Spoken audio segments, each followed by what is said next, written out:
C'est bon, c'est enregistré, donc je pourrai le diffuser après pour ceux qui n'ont pas pu assister en live. Et comme ça, oui, vous pourrez faire le montage avec les imaginations fertiles. Parfait, merci.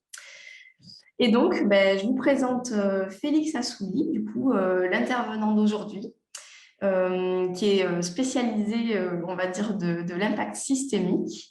Il était accompagnateur de fellow chez Ashoka, donc qui est une ONG, pendant plusieurs années.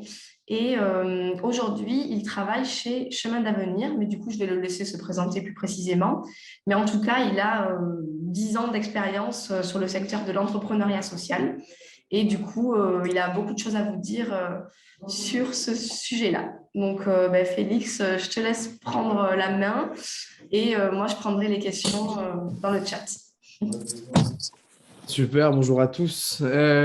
Merci du coup pour cette présentation qui est, je sais pas, aussi, j'espère aussi élogieuse que vraie.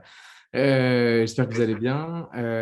Donc, je me présente assez rapidement. Donc, je m'appelle Félix, j'ai 29 ans, j'habite en région parisienne. J'ai un petit bébé de 4 mois et je vis avec ma compagne, mon bébé et mon chat. Dans la vie, ce que j'aime faire, c'est faire du vélo, faire de la cuisine et m'intéresser du coup aux questions de permaculture, qui est un des sujets que j'aime beaucoup aussi depuis quelques années. Mais en dehors de ça, d'un point de vue pro, ça fait un certain nombre d'années que je suis dans le secteur du coup, de l'entrepreneuriat social. Je vais vous partager mon écran. Généralement, j'ai tendance du coup à présenter mon parcours au début, notamment pour vous dire d'où je parle. Il y a un enjeu. Attends, il faut que je me mette en plein écran, pardon. Et si je... Hop, pardon. Tac. Est-ce que là, vous voyez le diapo, vous voyez les slides avec tout le contexte autour? C'est bon, c'est en mode diaporama? Très bien, merci Marion. Oui, je pense que c'est assez important toujours de rappeler qui parle et d'où on parle et à partir de quelle expérience. Mon expérience, elle est parcellaire. Ce que je vais vous raconter est parcellaire. C'est un petit morceau de mon expérience de la vérité ou de ce que je pense, de mon opinion. Du coup, c'est important que vous le contextualisiez par rapport à ce que j'ai vécu qui me permet d'avancer ce genre de choses. Et du coup, on est là ensemble là, pour 1h30, je crois que c'est 1h30, hein, on est d'accord Marion, c'est ça, autour des sujets de changement systémique et donc du coup de stratégie d'impact qui vont autour de ça. Et donc moi, j'ai expérimenté un certain nombre de choses dans mon expérience. Donc vous avez mon expérience pro à gauche, mon expérience perso à droite qui est plus ou moins corrélée au pro. Et donc, en ce moment, ce que je fais, c'est que je travaille chez Chemin d'Avenir, du coup, qui est une asso qui travaille sur la question de l'égalité des chances des jeunes qui grandissent dans les territoires, dans les communes, du coup, de moins de 20 000 habitants. Donc, c'est tout ce qu'on peut qualifier avec des guillemets de France périphérique et des problématiques d'égalité des chances qui existent autour de ces jeunes-là. Et donc, je travaille sur la question de la diversification de leur modèle économique et notamment pour éviter de diluer l'impact dans un modèle économique lucratif. Donc, du coup, voilà, c'est là-dessus que je bosse en ce moment. Et en même temps, d'un point de vue bénévole, je suis secrétaire à la cloche. Et donc, j'ai vu qu'il y avait des gens de la cloche dans la salle. Je suis très content de vous voir. Coucou. Et j'ai un moment où je vais parler de la cloche dans mon exposé. Si je fais des bêtises, il ne faut pas hésiter à me corriger ou à abonder certains exemples. Mais avant ça, du coup, j'ai bossé donc, à l'accompagnement des fellows Ashoka, donc, qui sont des entrepreneurs sociaux qui sont sélectionnés pour avoir ce potentiel d'impact systémique et que derrière, on accompagne pour qu'ils arrivent à le réaliser. Tant qu'on n'a pas défini impact systémique, tout ceci est très obscur. Et en même temps que je faisais ça, j'ai développé et coordonné avec un certain nombre de mes comparses, dont les gens de Première Brique, l'Appel à Solutions, qui est un collectif de structures d'accompagnement qui travaille sur comment on arrive à faire en sorte de mettre en relation des porteurs de projets à impact et d'autres acteurs de leur système, donc on parlera, parce que impact systémique implique la question de système, ensemble pour qu'ils arrivent à changer certains éléments qui posent problème dans ces systèmes et du coup traiter les problématiques sociales et environnementales à la racine par la collaboration. Donc, si vous voulez plus de renseignements sur l'appel à solutions, je vous ai mis des liens des ressources, mais je vous invite surtout à vous adresser à Première Brique qui fait partie de ce collectif. Et avant ça, donc j'ai bossé chez Bibliothèques sans frontières. Globalement, mon job, c'était de faire en sorte… donc, Bibliothèques sans frontières, c'est l'ONG qui travaille sur l'accès à la culture pour tous. Et donc, dans culture, vous pouvez mettre éducation, formation, digitalisation et tous les métiers autour de la bibliothèque et de l'accès à la culture et au savoir. Et mon job à moi, c'était de faire en sorte que comment une équipe où il y avait 4 pélos à Paris qui étaient censés travailler sur la sélection des contenus dans les bibliothèques qui étaient un peu partout dans le monde, donc à la fois camps de réfugiés au Kurdistan irakien, je sais pas moi, la jungle de Calais, les réserves aborigènes en Australie, les centres de mineurs isolés protégés en Sicile, on arrivait à sélectionner des contenus qui étaient pertinents pour les gens qui utilisaient ces bibliothèques, malgré tous les contextes, et pour éviter tout ce qu'on pourrait imaginer de biais d'interprétation de besoins, d'impérialisme culturel, de préfabrication de ce que doit être un bon réfugié quand il déboule sur le territoire européen, etc., etc. Et donc, du coup, je travaillais à identifier, à sélectionner et à compiler les bons contenus pour les bonnes personnes au bon endroit, au bon moment. Voilà. Et donc, avec un gros travail de communauté.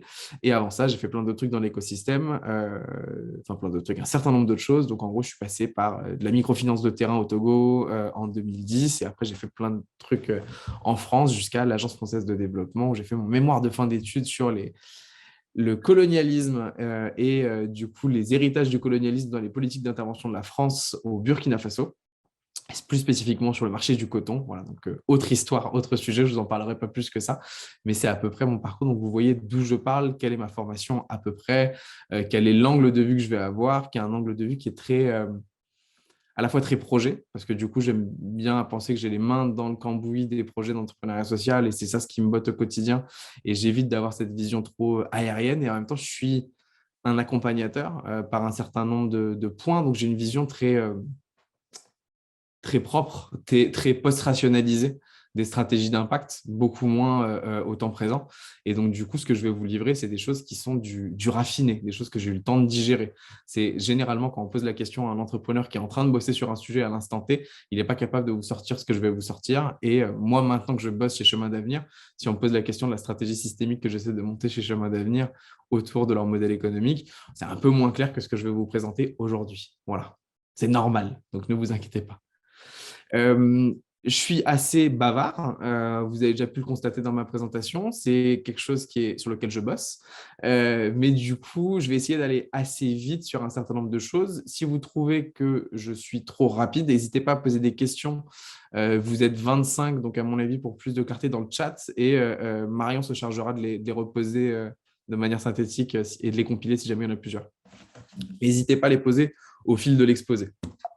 Donc, là, je vous ai mis un texte, je ne vais pas vous le lire, vous n'allez pas prendre le temps de le lire, on n'a pas le temps de faire ça là tout de suite maintenant. Je me suis rendu compte que c'était un des fondements de mon engagement au départ et qu'à l'intérieur de ce texte historique qui a été déclamé du coup par Victor Hugo quand il était père de la nation en 1849, il y a certains éléments systémiques. Je vous laisserai les découvrir avec les slides qui vous seront transmises à la suite de l'exposé aussi. Donc, ne vous inquiétez pas besoin de prendre de notes de ce qui est marqué. Par contre, si vous voulez, vous pouvez prendre des notes de ce que je dis, mais ça n'engage que vous. Mais vous aurez et l'enregistrement et la présentation, donc ne perdez pas d'énergie à ça. Vous pourrez le découvrir plus tard. Donc, je vous propose qu'on rentre un peu plus dans le dur en parlant de changement systémique. Je vais prendre, je pense, à peu près une demi-heure à tourner, ouais, peut-être un peu moins, peut-être une vingtaine de minutes à tourner autour du pot, sans vous définir clairement ce que c'est le changement systémique. On va y arriver, ne vous inquiétez pas. Mais du coup, je vous demande de bien me suivre. Cet exposé se tient. Voilà, normalement, vous devriez arriver à la fin avec quelques notions. Donc, on a tendance, dans l'entrepreneuriat social, à parler d'impact social. J'imagine que si vous avez été accompagné ou si vous avez côtoyé des financeurs ou des parties prenantes, on vous demande régulièrement c'est quoi ton impact? Et du coup, généralement, les gens qui posent la question impliquent derrière de l'impact social direct. Entendez impact social, type impact social et environnemental et sociétal et tous les mots d'usage que vous voulez associer avec du HAL à la fin. Mais je dirais impact social pour faire plus simple. Donc, généralement, on parle d'impact social direct. C'est ce que je fais a un impact sur une réalité que je côtoie, sur une inégalité sociale que j'aperçois, sur une cause environnementale que j'essaye une problématique environnementale que j'essaie de résorber, etc., etc. Donc, c'est globalement, il y a un problème, j'apporte une solution et c'est la mesure de l'impact de cette solution qui est l'impact social direct que j'ai généré. J'ai un trou dans ma chambre à air, je mets une rustine. Ça, c'est mon impact sur quelque chose de très réel, concret, visible, prégnant. Cette approche-là, elle est assez généralisé dans l'écosystème. Généralement, c'est comme ça qu'on définit l'impact. C'est mon action directe sur quelque chose. Et derrière, ça nous amène à avoir des logiques un peu comme ça. Donc, problématique de déforestation, je plante des arbres. Disparition des pollinisateurs, boum, j'installe des ruches. Précarité énergétique, je mets des chèques énergie. Modèle opératoire des soignants qui sont tous épuisés, boum, je leur donne 100 € à la fin de chaque mois comme prime, ou etc. etc. Problématique d'exclusion sociale généralisée dans les anciennes colonies françaises, genre Guadeloupe, bam, je mets une prime potentiellement pour la vie chère et j'espère que ça va passer. J'ai un problème tel qu'il est ressenti, une cause réelle que moi je vis au quotidien, un problème que je suis capable de qualifier, j'apporte une réponse simple qui permet de résorber ce problème-là. Et donc, du coup, si on le schématisait, ça ressemblerait à ça. C'est-à-dire que j'ai un problème matériel, je le visualise, je le ressens, c'est quelque chose auquel je suis confronté tous les jours. J'apporte une solution qui permet de régler ce problème-là. C'est l'équivalent de vous avez de la fièvre, vous prenez un Doliprane, vous allez régler les douleurs associées à la fièvre. Le problème que ça pose, cette approche directe, c'est qu'on est capable de répondre à quelque chose qui existe, de résorber ce problème-là. En revanche, on ne lutte absolument pas contre le fait que ce problème-là va réapparaître. Ce n'est pas parce qu'on plante des arbres pour lutter contre la déforestation qu'on diminue le nombre d'arbres qui ont été coupés ou la proportion des arbres qui ont été coupés. Ce n'est pas parce qu'on installe des ruches dans des zones urbaines pour lutter contre la disparition des pollinisateurs qu'on réduit le taux de mortalité des abeilles. Ce n'est pas parce qu'on donne une prime de vie chère pour les habitants des Antilles ou qu'on donne une prime pour soutenir l'effort de guerre qui ont été faits par les soignants qu'on règle le problème de fond qui fait qu'il y a des inégalités sociales systémiques aux Antilles, il y a un système de fonctionnement hospitalier ou du modèle de soins en France qui fait que les soignants sont épuisés. On ne traite ici que les symptômes. Là, je vais me fendre d'un petit postulat aussi avant d'aller plus loin. Je suis en train de vous parler du coup de cette distinction entre l'impact direct et l'impact systémique que j'aborderai après. Je ne suis pas du tout en train de dire qu'il y en a un qui est meilleur que l'autre. Je suis juste en train de dire qu'ils sont de nature extrêmement différente. L'impact social direct est quelque chose d'extrêmement important. C'est ce qui permet d'éviter que tous les ans, il y ait des gens qui meurent de froid dans la rue parce qu'on a su apporter une solution d'urgence à une problématique d'urgence. Et l'impact direct est quelque chose d'absolument nécessaire. En revanche, le problème qu'on a et la raison pour laquelle moi j'essaie de me spécialiser là-dedans et de travailler sur ces sujets et d'accompagner les projets sur cette vision systémique, c'est qu'on a une trop forte représentation de la compréhension de ce que c'est un impact social direct et trop peu de compréhension des projets qui ont des modèles beaucoup plus long terme de changement systémique. Donc les deux sont complémentaires et nécessairement vont ensemble. Mais du coup, voilà, je me permets ce petit précis pour pas qu'on pense que je dénigre le travail qui est fait sur les questions d'impact social direct. Et donc, pour en venir derrière, par opposition à l'impact social direct, au changement systémique, donc la première approche, j'ai un problème, j'ai une solution qu'on peut appeler une approche rustine, donc de réparation rapide, c'est une approche systémique. L'idée, c'est de se poser la question il y a un problème, de se poser la question de pourquoi ce problème existe et qu'est-ce qui fait qu'il arrive continuellement, qu'est-ce qui fait que même si je distribue de la soupe aux personnes qui ont froid pendant l'hiver dehors, ils en auront quand même besoin le lendemain, qu'ils n'auront toujours pas trouvé un logement, qu'ils n'auront toujours pas de capacité à se nourrir seuls de manière digne et chaude, etc., etc. Donc, en fait, je vais essayer d'identifier les racines profondes, ancrées, qui font que ce problème existe. Derrière, je vais me poser la question de c'est quoi ce qu'il faudrait changer pour que ça fonctionne. Et enfin, je vais définir ma stratégie d'impact pour essayer de faire advenir ces changements et enfin que le monde aille mieux, que derrière ce changement de système soit arrivé. Donc, à la différence des problématiques telles qu'elles sont matérielles et ressenties dans l'impact social direct, l'impact systémique va s'intéresser à ce qui est enfoui, ce qui est sous-jacent, ce qui est à l'origine de ce problème matériel tel qu'il est ressenti. Ce qui nous intéresse, ce n'est pas il y a des gens dans la rue, il faut leur donner à manger. Ce qui nous intéresse, c'est pourquoi il y a des gens dans la rue qui ont besoin d'avoir de l'aide pour pouvoir manger. C'est ce sujet-là derrière, cette question du pourquoi. C'est parfois des éléments qui sont intangibles, qui sont culturels, qui sont tellement enfouis qu'on a du mal à répondre à la question du pourquoi ça existe. On a été parfois élevé avec. Moi, je m'occupe d'enfants régulièrement parce que j'ai des nièces qui ont à peu près l'âge qui questionnent beaucoup entre 4 et 8 ans. Et quand on me demande pourquoi il y a des gens dans la rue, en fait, la question, elle est extrêmement complexe. Pourquoi il y a du racisme en France? La question, elle est extrêmement complexe.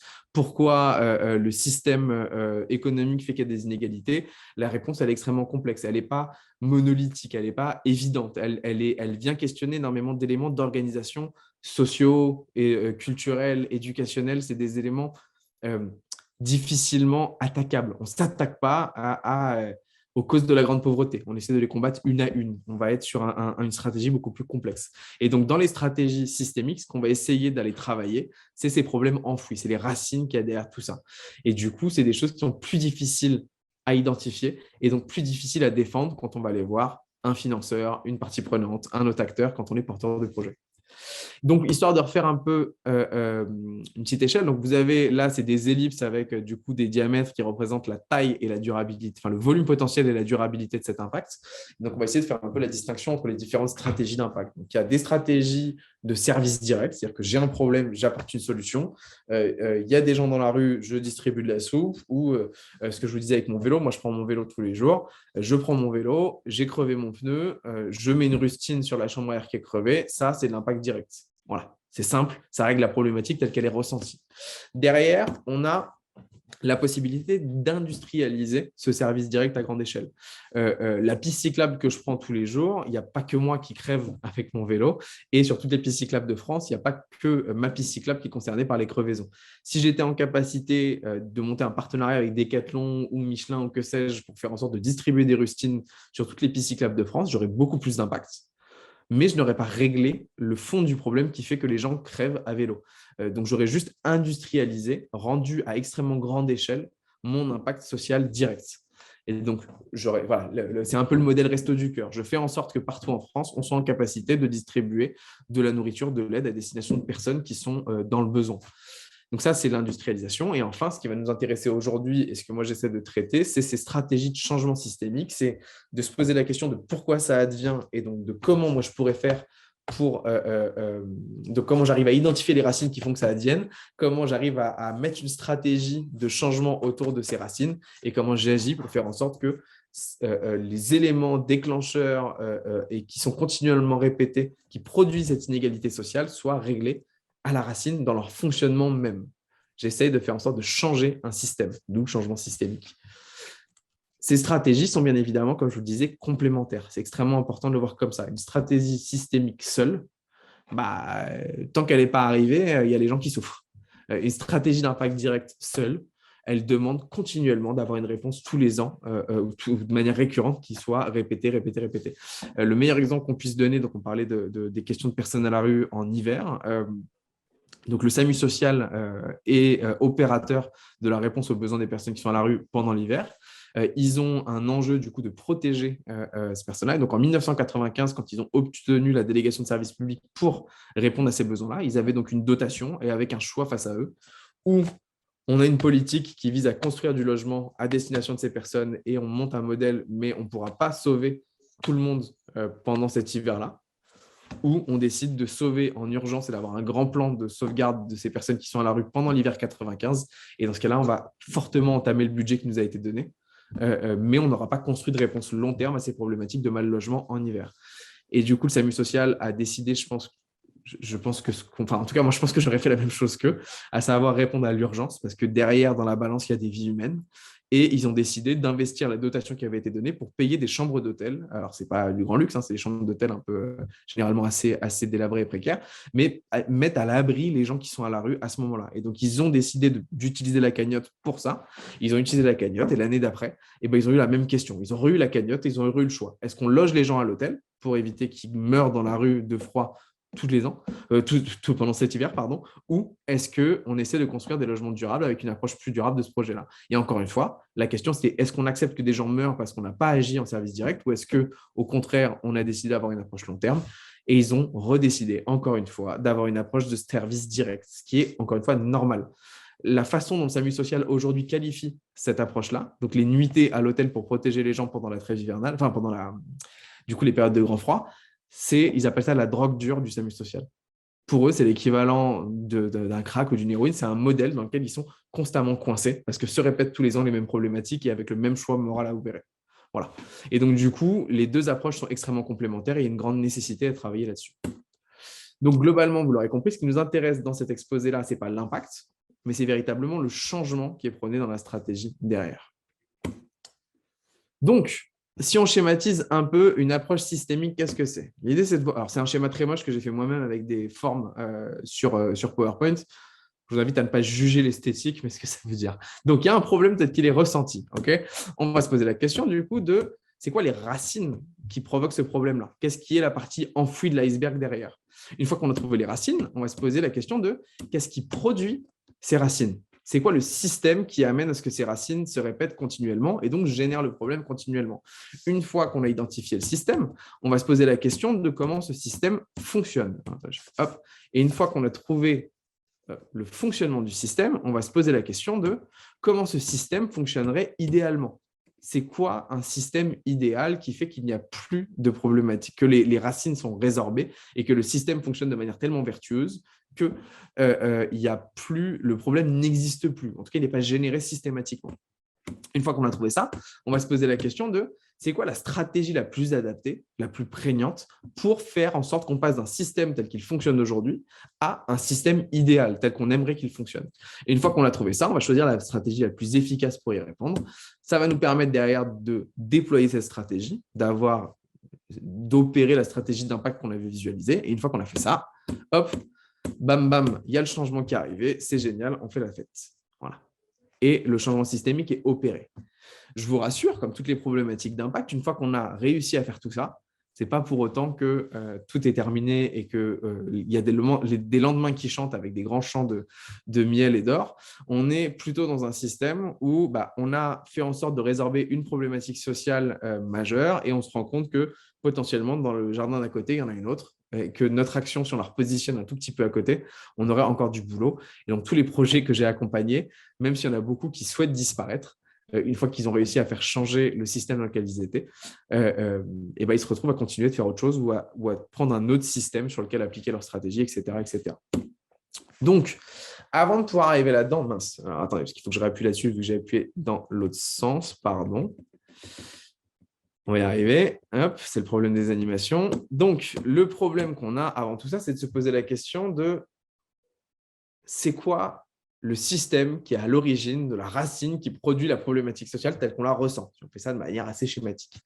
Donc là, je vous propose un arbre. C'est un exercice. Si vous en avez besoin, vous vous adressez à Première Brique. Ils vous enverront du coup la méthode pour remplir cet exercice. Je le mentionne plus pour l'instant comme un exemple, mais je vous invite à le faire si ça vous intéresse. C'est la première étape pour travailler sur une stratégie systémique, c'est de se poser la question de qu'est-ce qu'il y a derrière le problème tel que je le ressens. Et donc, derrière le problème, la métaphore de l'arbre permet ça. Le tronc, c'est comme un marronnier, c'est le gros problème tel qu'on le ressent, tel qu'on le vit. C'est celui-là qu'on a généralement envie de régler quand on a une stratégie d'impact direct. On se dit, il y a des gens qui ont froid, il faut qu'on règle le problème des gens qui ont froid dehors dans la rue.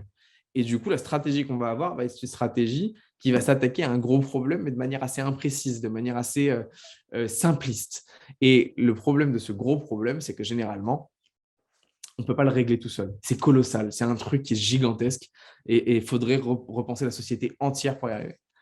Une fois qu'on a trouvé ce gros problème, on va se poser la question des conséquences de ce gros problème. Qu'est-ce qui fait que…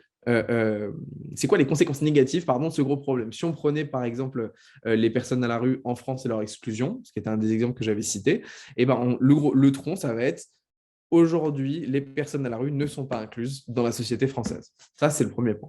Les branches, derrière, les conséquences de ce problème-là vont être assez diverses. Ça va être le taux de mortalité des personnes à la rue, l'âge moyen de mortalité des personnes à la rue est bien plus jeune que celui des personnes non à la rue. Et ça, c'est une statistique assez évidente à trouver. Les personnes qui vivent à la rue sont privées de leur capacité d'action citoyenne. On considère assez peu le droit de vote ou le réservoir de vote des personnes à la rue, ou la question de la citoyenneté autour de ça, ou des services publics à destination de ces personnes avec une adaptation nécessaire, etc., etc. On va avoir, je ne sais pas moi, une autre conséquence qui va être… le développement des maladies neuropsy sont bien plus importants chez les personnes à la rue que chez les personnes non à la rue. Et ça va être une des conséquences. Et on va avoir une autre conséquence qui est que pour répondre aux besoins des personnes à la rue, une fois qu'ils sont bien entamés par leurs conditions, ça va coûter extrêmement cher et ça va te permettre de répondre uniquement à des choses très prioritaires. Se nourrir, se loger, avoir chaud un peu pendant l'hiver. Et donc, ça coûte très cher à la société. Ce n'est pas très rentable parce qu'on doit les répéter continuellement. Ça, c'est des conséquences du gros problème qui est les personnes à la rue ne sont pas incluses. Et il y en a pléthore des conséquences, mais ça, c'en est certaines d'entre elles. Ce qui est important de voir, c'est que les conséquences derrière, donc comme toute feuille au bout d'une branche, à l'automne tombent pour une grande partie d'entre elles, d'un point de vue horticulture, pas très, très vrai ce que je dis, je suis désolé. Mais globalement, ça tombe. Une fois que ça tombe, ça fait du substrat. Ce substrat, cet humus, va nourrir les racines, qui sont du coup celles qui portent la croissance de l'arbre. Et donc, le gros problème va grossir parce que les conséquences vont nourrir le problème tel qu'il existe. Et donc, oui, les personnes à la rue meurent de plus en plus jeunes. Oui, les personnes à la rue sont de plus en plus sujets ou sont beaucoup plus sujets que les personnes non à la rue à des troubles neuropsychiques. Et du coup, ça va nourrir le fait que les personnes à la rue sont beaucoup moins inclus, sont non inclus dans la société française, et ça encourage le fait qu'elles soient de moins en moins inclus, etc., etc. Et donc, on va s'intéresser surtout aux racines, donc du coup, à ce qui n'est pas visible, mais ce qui nourrit ce gros problème, ce qui est du coup la cause profonde, enfouie, systémique du coup de ce gros problème tel qu'on le ressent. Et ces causes profondes sont aussi multiples. Donc, par exemple, ça va être, je ne sais pas moi, le modèle d'interaction des citoyens à l'échelle d'un quartier, petit clin d'œil à la cloche, est un modèle transactionnel. On est dans un rapport de j'habite quelque part, donc les interactions que j'ai avec les gens qui sont autour de chez moi sont des interactions majoritairement transactionnelles. Quand je vais sortir de chez moi, je vais à la boulangerie, l'interaction que je vais avoir avec la boulangère ou avec le boulanger, c'est parce que je vais payer une baguette et que j'en veux une. L'interaction que je vais avoir avec mes voisins, c'est une interaction qui a un objectif derrière. Ce n'est pas juste pour le bonheur de s'entendre et de se connaître entre voisins. Ce qui fait que du coup, dans ma façon d'interagir avec les personnes à la rue qui habitent dans mon quartier, j'ai aucun modèle traditionnel d'interaction libre, ouvert, équitable, égalitaire avec ces personnes-là. Et donc, du coup, c'est une des racines qui renforce l'exclusion des personnes à la rue. Je ne les considère pas comme mes voisins, ou en tout cas, ils ne rentrent pas dans mon modèle d'interaction avec mon voisinage. Et il y en a des racines comme ça qui sont plurielles. Il y en a beaucoup, beaucoup, beaucoup. Et l'intérêt, pour moi, ça va être de les définir. Et une fois que je les ai définis, de me dire, mon projet, ma stratégie d'impact s'intéresse à cette racine-là précisément, ou à ces racines-là de manière distinguée. Mais j'attaque une racine du problème et pas le gros problème en lui-même. Je ne suis pas là à essayer de faire des guides de conversation, quoique ça pourrait être intéressant, entre voisins. Je suis là pour essayer de me poser la question de comment, à l'échelle d'une société entière, on arrive à changer le modèle d'interaction à l'échelle d'un quartier entre voisins avec et sans abri. Et du coup, je vais me poser la question de cette racine en question, quel est le système qui la produit? Parce que chaque racine est produite par un système. Et là, ça pose la question de « Mais dis-moi, Jamy, c'est quoi un système ?» Écoutez, on va y venir. Je ne sais pas si vous avez des questions avant, si je passe à la définition des systèmes. Pas dans le chat, en tout cas. Ouais. Marie, je ne sais pas du coup si tu allais faire une question ou si tu veux la mettre dans le chat. Non, je disais que je répondais en disant que je trouvais ça très clair, merci. Bon, c'est déjà ça alors. En espérant que les autres aussi. Très bien. Et donc, du coup, on va s'intéresser à qu'est-ce que c'est un système. Et donc, le problème de la question d'un système, de qu'est-ce que c'est un système, c'est qu'il n'y a pas de définition précise. C'est une création de l'esprit. C'est une mécanique observée. C'est une loupe qu'on pose sur quelque chose. Mais j'ai essayé de recenser, du coup, quelques définitions. Ça, la première définition, je crois que c'est le Robert qui la donne comme ça. C'est un ensemble abstrait dont les éléments sont coordonnés par une loi ou une théorie.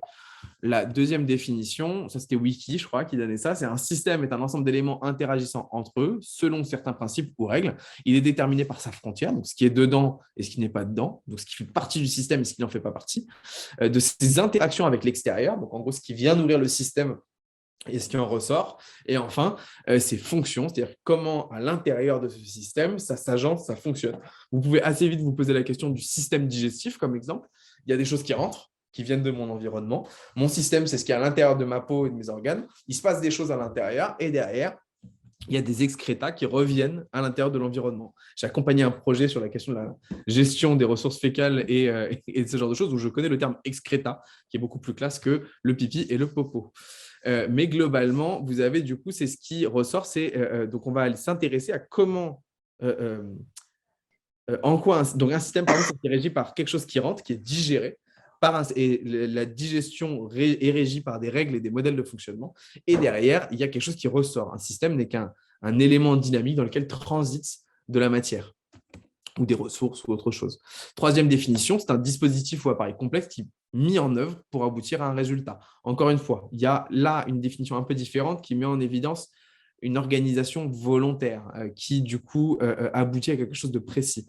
Quatrième définition, que j'aime beaucoup, ensemble structuré de choses abstraites. Je trouve que c'est extrêmement synthétique et en même temps, ça représente assez bien à la fois la structure, ce qui nous permet du coup d'identifier des systèmes et d'essayer de les comprendre, et en même temps le fait que c'est une création de l'esprit, parce que derrière, vous ne voyez pas dans la nature un système, vous n'êtes pas capable de prendre un système en photo, vous n'avez jamais dit à Noël, je veux un système, du coup, c'est quelque chose de très abstrait. Et donc, si on met en évidence les trucs qui nous intéressent dans ces différentes définitions, donc c'est un ensemble abstrait.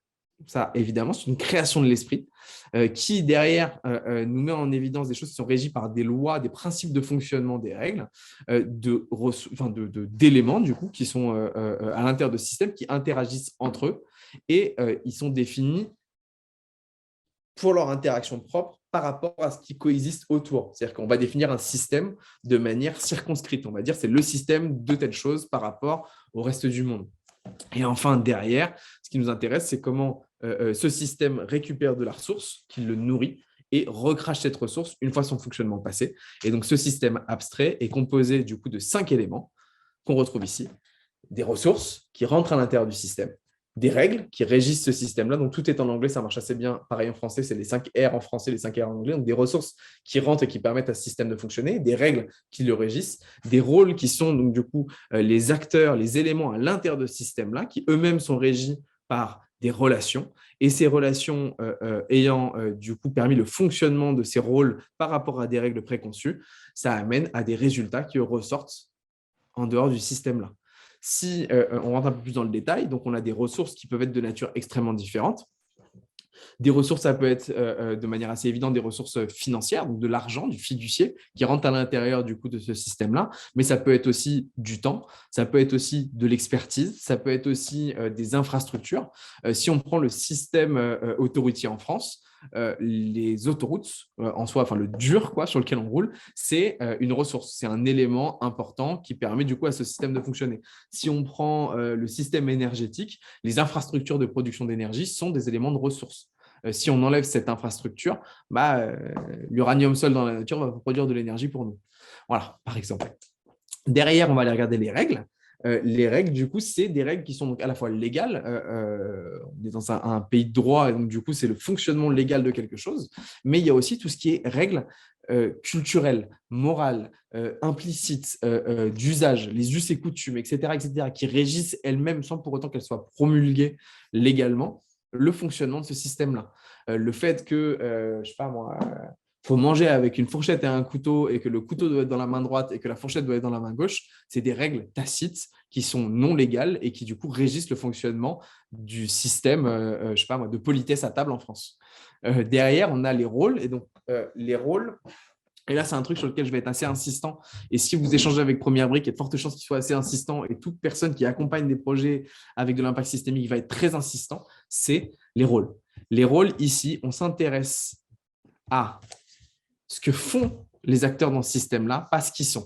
À l'intérieur d'un système, un acteur, donc on parlait du système énergétique en France, dans le système énergétique ou dans le système de production et distribution d'énergie en France, EDF, c'est à la fois le producteur, le distributeur et le vendeur de l'énergie. Il fait 3 rôles différents. Il a 3 rôles alors que c'est une entité, un acteur. Et derrière, par exemple, son rôle de producteur d'énergie, il n'est pas le seul à le faire. Si on prend les sociétés Enercop, eux aussi, c'est des producteurs d'énergie. Et donc, en gros, on va s'intéresser au rôle, donc le producteur, le consommateur, le vendeur, le régisseur, le législateur, l'opérateur, etc., beaucoup plus que à la partie prenante en elle-même, à l'acteur en lui-même. Ce qui est intéressant derrière ça, cette distinction entre rôle et relation, c'est que si un jour vous vous intéressez à ces questions de stratégie d'impact systémique et que vous vous rendez compte que dans votre système, ce qui est important d'impacter, c'est le rôle de financeur, et vous allez tour à tour vous poser la question de c'est qui les financeurs et c'est qui le plus accessible. Alors que si vous regardiez uniquement, je ne sais pas moi, EDF par exemple, EDF c'est une énorme baraque. Et du coup, si vous voulez attaquer pour changer EDF, bonne chance. En revanche, si vous arrivez à vous dire que vous voulez modifier la façon dont EDF opère son rôle de financeur ou d'influenceur du système énergétique en France, eh ben, ce n'est pas exactement les mêmes personnes que vous allez travailler. Le rôle d'influenceur ou de lobbyiste ou de je sais pas moi, de grand chuchoteur sur le système énergétique en France, il est chez EDF, il est chez Areva, il est chez Enercop, il est chez je sais pas moi, à l'ADEME, il est chez Negawatt, etc., etc. Et donc, il y a une foultitude d'acteurs qui endossent ce rôle d'influenceur du système énergétique en France. Et donc, d'un point de vue stratégique, ça va vous permettre de dire, je veux changer ça. Potentiellement, la stratégie la plus efficace, ce n'est pas de s'adresser à l'entité, mais à son rôle, et du coup, d'identifier quelle entité on veut modifier ou quelle est la plus facile de modifier pour faire évoluer ce rôle-là. Donc, encore une fois, ce qui nous intéresse, c'est ce que les acteurs font, quel est le rôle qu'ils ont à l'intérieur de cet écosystème, de ce système, et non pas ce qu'ils sont à proprement parler. Derrière, on a les relations du coup, qui régissent ces rôles-là, et vous verrez dans les exemples que je vais dérouler derrière que les relations sont de nature extrêmement diverse. Il y a des relations de dépendance, il y a des relations d'achat, il y a des relations d'influence, il y a des relations parfois d'incapacité d'influence. Et donc, les non-relations sont parfois aussi importantes que les relations en elles-mêmes, etc., etc. Et une fois que ce système a fonctionné, une fois que les ressources sont rentrées dans le système, ont été digérées par l'action des rôles qui ont des relations ensemble régies par des règles, on produit des résultats. Et les résultats, c'est ce qui sort de ce système-là. Du coup, une fois que vous avez identifié votre système, vous êtes en capacité théoriquement de le schématiser avec ce modèle-là de ressources, de règles, de rôles, de relations et de résultats. Et donc, cet outil que je vous montre là, ce petit schéma un peu moche qui ressemble à des cellules, ça s'appelle le 5R parce que comme vous pouvez le voir, c'est défini par 5 mots qui commencent par la lettre R, ressources, règles, rôles, relations et résultats. Et c'est un truc qui a été créé par USAID. C'est l'équivalent de l'Agence française de développement pour les États-Unis.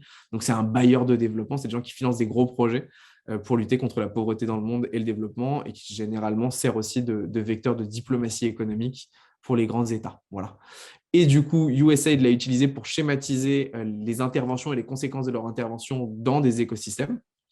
Côté, quand j'étais chez Ashoka, on l'a réadapté pour l'utiliser à destination du coup de l'entrepreneuriat social. Et donc, on utilise ce 5R de la façon suivante. Donc, étape 1, donc, étape 0, on définit le système auquel on s'adresse avec l'arbre à problème. Étape 2, on schématise le système en statu quo, c'est-à-dire comment fonctionne ce système aujourd'hui, c'est quoi les ressources, c'est quoi les règles, c'est quoi les rôles, c'est quoi les relations, c'est quoi les résultats. Une fois qu'on a schématisé comment il fonctionne, ça nous permet de mettre en évidence c'est par quel fonctionnement de ce système-là qui est produit de l'inégalité sociale qui, moi, m'intéresse en tant qu'entrepreneur ou entrepreneuse sociale. Et derrière, on va se dire, OK, comment fonctionnerait idéalement ce système pour que l'inégalité sociale n'existe plus. Et du coup, on va essayer de mettre en évidence le changement qui va se passer, le système idéal, et donc le chemin entre le statu quo et le système idéal, c'est le changement qu'on veut voir advenir dans ce système-là. Et ça nous amène du coup à la troisième et dernière étape, qui est celle de verbaliser le changement qu'on souhaite, et derrière, de mettre les mots sur ce qu'on aimerait changer dans le système de machin, c'est truc-muche. Voilà.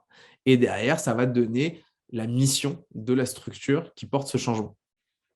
Dit comme ça a l'air hyper simple, ou pas du tout, je ne me rends pas compte. Moi, j'ai l'impression que c'est simple. Ça va, vous?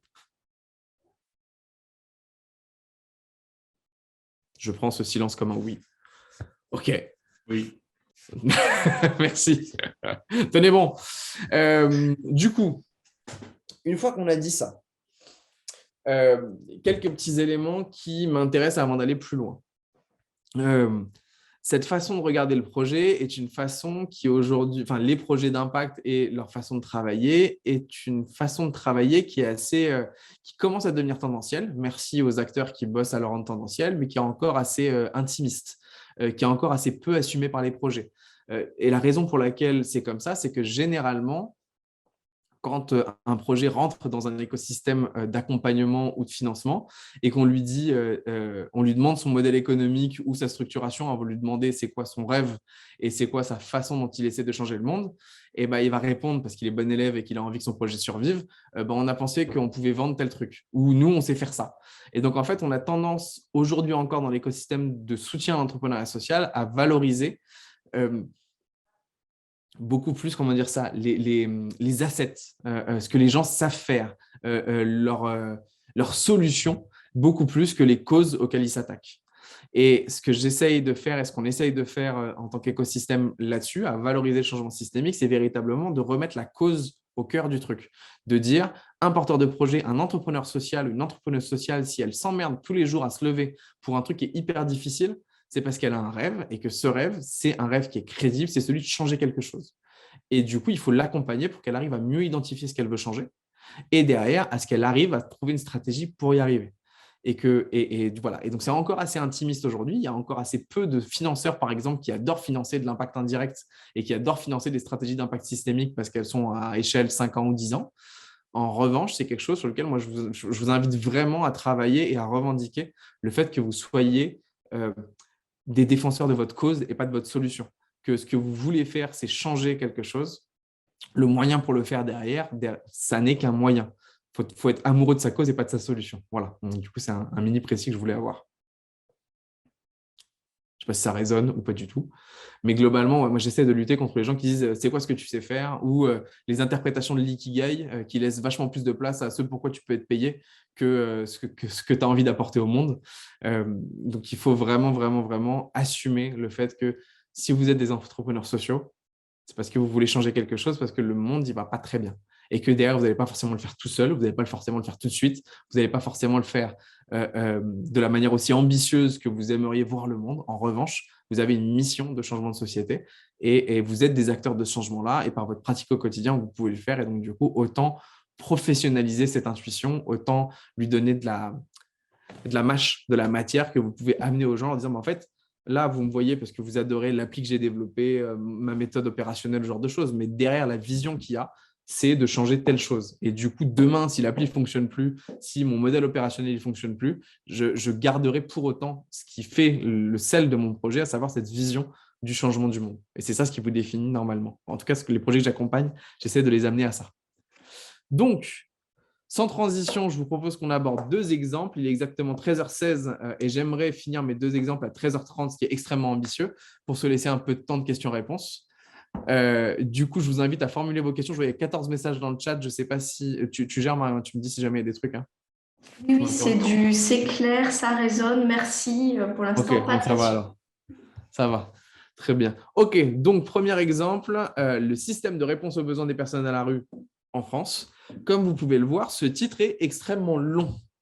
Long, vraiment très long. Le système de réponse aux besoins des personnes à la rue en France, c'est quelque chose de très précis.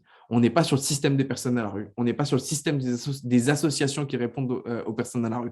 On n'est pas sur le système des personnes à la rue dans le monde. On n'est pas sur le système des personnes à la rue dans le Larzac. On est sur le système de réponse aux besoins des personnes à la rue en France. Et c'est extrêmement précis parce que c'est le système qui produit une des racines que j'ai définies dans mon arbre à problème, qui était bref, je vous donnerai les autres exemples plus tard, mais en gros, une des racines qui était vue dans l'arbre à problème que j'avais travaillé sur les questions d'inégalité des personnes à la rue, c'est que les modèles de réponse aux besoins des personnes à la rue sont des modèles inégalitaires, marginalisants, animalisant même les personnes à la rue, parce qu'on les regarde uniquement par leurs besoins primaires et prioritaires. Et qu'en fait, derrière le système qui est à l'origine de cette réponse quasi zoologique aux besoins des personnes à la rue, c'est un système de réponse aux besoins des personnes à la rue qui est déficient. Et du coup, ce qui m'intéresse, c'est le système de réponse aux besoins des personnes à la rue en France. Et ce niveau de précision permet de la justesse dans mon exemple, dans ma schématisation. Si j'avais été beaucoup plus vaste, eh ben, j'aurais eu un système qui aurait été beaucoup plus macro, pas forcément hyper utilisable en tant que stratégie d'impact derrière, etc., etc. Donc, c'est pour ça que je vous invite, quand vous ferez l'exercice de l'arbre à problème ou si vous faites l'exercice du 5R, à être extrêmement précis dans le nom du système. Un bon système défini, c'est potentiellement des heures et des heures de travail gagnées parce que vous savez de quoi vous parlez et à quoi vous vous adressez. Et ça n'empêche pas d'avoir une stratégie qui s'adresse à plusieurs systèmes. Et ça aussi, c'est un autre truc. C'est-à-dire que moi, j'ai accompagné si on prend par exemple les petites cantines que vous connaissez peut-être, les petites cantines travaillent sur 2 sujets. Donc, les petites cantines, c'est un projet qui vise à travailler sur l'isolement dans les zones urbaines en France et a fortiori dans les pays développés, en se rendant compte qu'une personne, je crois que c'était 24%, est considérée comme isolée selon des stats de l'OCDE. Donc, il y a moins d'un contact meaningful, du coup substantiel, avec une autre personne par semaine. Et en France, comme dans plein d'autres pays de l'OCDE, c'est entre 19 et 24% des personnes. Et ça, c'est des stats avant Covid. Et du coup, les petites cantines s'intéressent à ça. Et le modèle qu'ils ont trouvé pour s'intéresser à ça, c'est de créer des cantines dans lesquelles les gens viennent manger payent à prix libre et participent à la vie de la cantine. Et du coup, les gens qui sont dans la cantine sont formés à la médiation entre personnes pour recréer du lien social entre personnes du même quartier. Et ils essaient de faire en sorte que ce soit ni une cantoche pour les plus précaires, ni la dernière cantine bobo qui fait des topinambours avec du quinoa. Et globalement, même si j'adore les topinambours avec quinoa, mais globalement, la stratégie, quand on a commencé à accompagner les petites cantines, ils étaient tiraillés entre deux trucs. C'était de s'intéresser au système de l'exclusion en zone urbaine en France et de s'intéresser au système de restauration collective en France. Et du coup, ils avaient du mal sur un seul système à rapprocher les deux.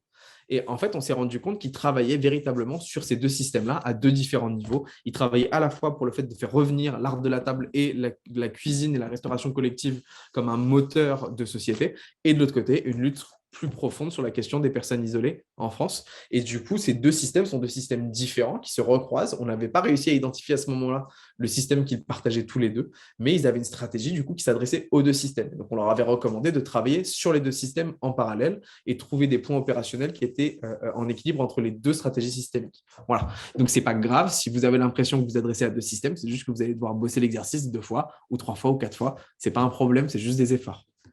Donc, le système de réponse aux besoins des personnes à la rue en France. Et donc, je parle sous le contrôle des personnes de la cloche qui sont là. Pardon. Donc, vous avez vu mon schéma, c'est le même que celui que vous avez vu avant, sauf que là, il est appliqué à un exemple concret. On va s'intéresser déjà à gauche aux ressources.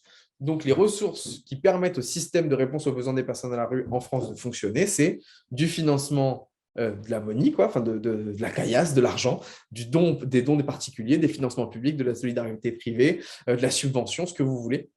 Mais vous voyez que je l'ai synthétisé, schématisé en financement fiduciaire. Ce qui m'intéresse, c'est de dire il y a de l'argent qui rentre. Point. Ça ne m'intéresse pas de savoir quel type d'argent dans ma démonstration.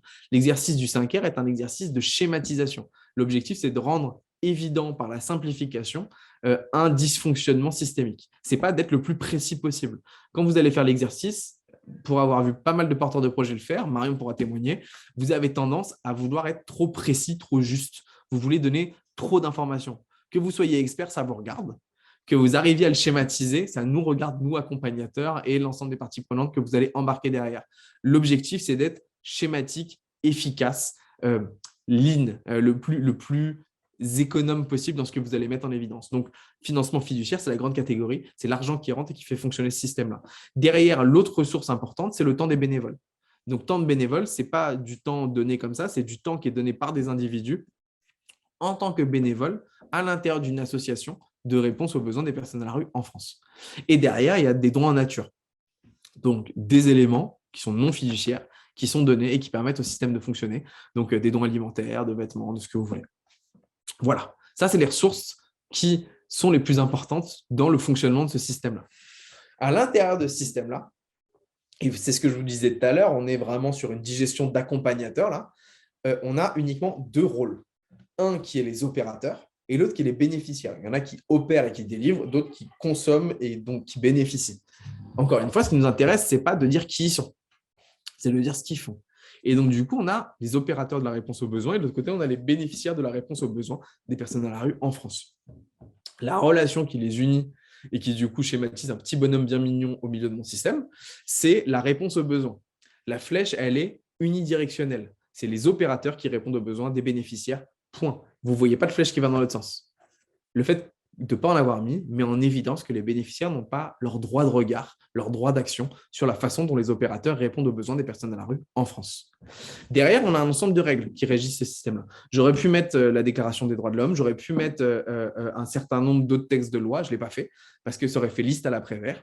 En revanche, j'ai mis 2 éléments qui me paraissent extrêmement importants de règles culturelles, morales, partagées, d'us et coutumes, de règles implicites qui sont importantes dans la compréhension de ce système-là. La première, c'est que la prise en charge des personnes à la rue est une responsabilité des pouvoirs publics ou des structures professionnalisées qui sont missionnées par l'État pour le faire. Moi, ma grand-mère, la boulangère, qui vous voulez, on ne considère pas que notre rôle de citoyen au quotidien, c'est de faire ça.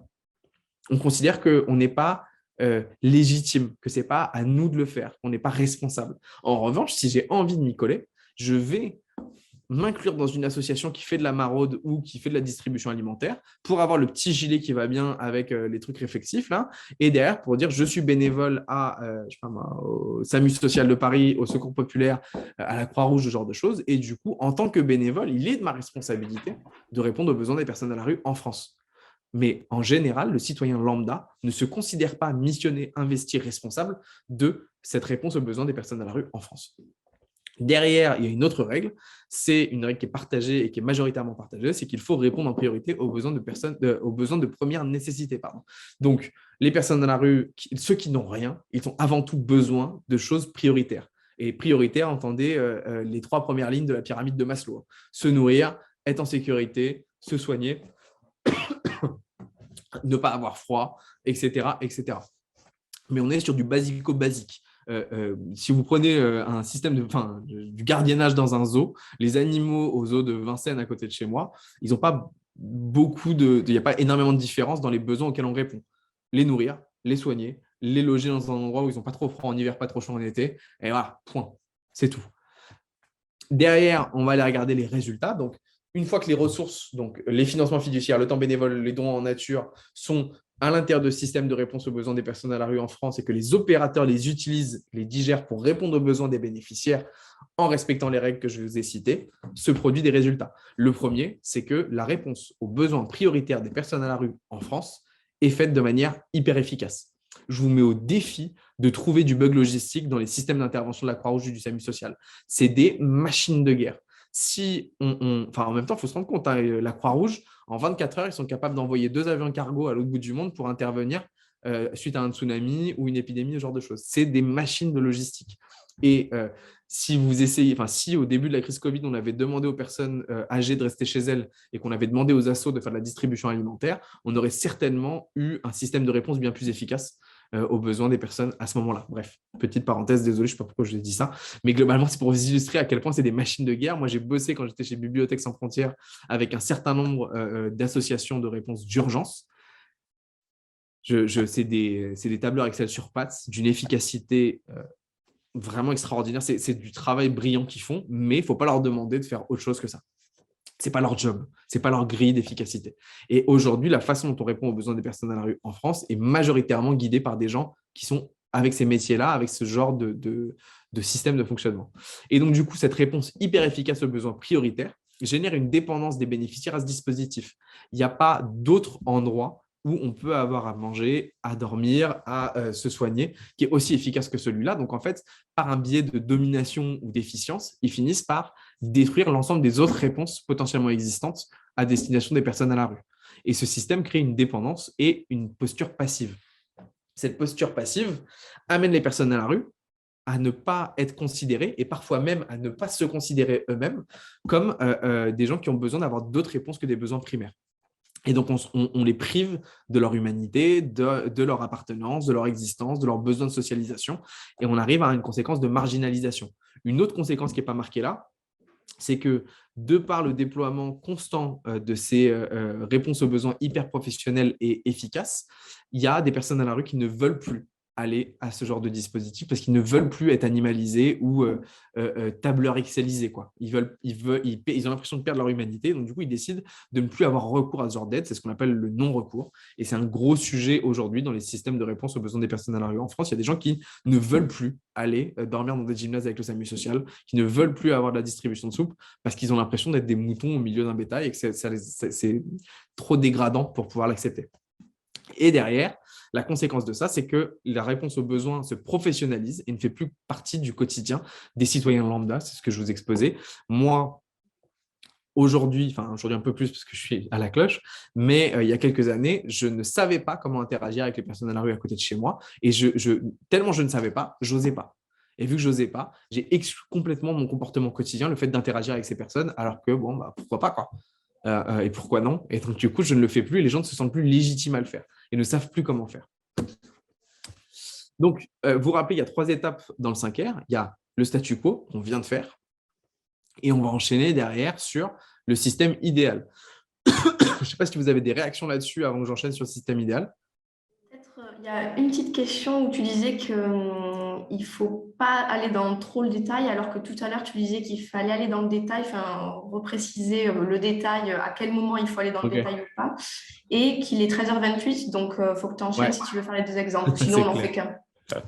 Alors attends, parce que j'ai un petit, excusez-moi 2 secondes, j'ai un petit problème de souris, voilà. Ok, alors en gros, ce qui se passe, c'est que oui, il ne faut pas aller dans le détail. En fait, il faut aller dans le détail, dans la réflexion, pas dans la schématisation. Il n'y a aucun problème à passer du temps à créer de la matière qui va vous permettre euh, euh, d'aboutir à une version schématique. Le brouillon, je ne sais pas si vous avez déjà lu Bon, Balzac n'est pas le plus synthétique, mais je vous invite à taper sur Google brouillon Balzac. Vous allez voir que son texte, c'est un bordel avec des millions de flèches qui s'intercalent dans tous les sens et avec une somme de texte. Pour autant, la version finale de son travail était beaucoup plus épurée. C'est la même chose quand vous travaillez là-dessus. Ce n'est pas parce que vous allez générer énormément de contenu derrière la notion d'opérateur que vous n'allez pas à la fin vous dire, à la fin, tous les gens que j'ai listés, ils sont tous opérateurs à l'intérieur de ce système-là. L'objectif donc, il y a l'objectif initial qui est la matière qu'on va agréger. Et derrière, il y a la matière qu'on va présenter, la schématisation qu'on va lui donner. L'idée, c'est de ne pas se perdre dans les détails et de bien considérer les deux niveaux comme deux étapes différentes. L'étape de génération de contenu qui va nous permettre de mieux comprendre et l'étape de schématisation de ce contenu qui va nous permettre derrière de le présenter à d'autres. Voilà. Et donc, du coup, c'est deux étapes différentes. Et généralement, vous êtes très fort pour la première, un peu moins pour la deuxième. Je ne sais pas si ça répond à la question qu'il avait posée. Je n'ai pas vu le nom du coup.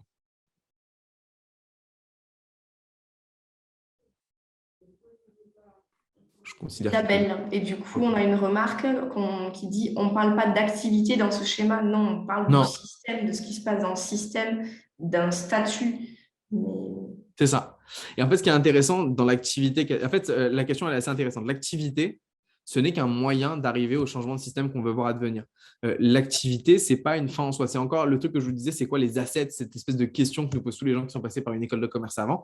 Ce que tu fais n'a que peu d'intérêt, si ce n'est d'être une façon d'arriver au changement que tu veux réaliser. Et c'est ça, moi, ce que j'essaie de valoriser. Aujourd'hui, c'est une activité potentiellement, demain, ce sera peut-être une autre, et après-demain, encore une troisième.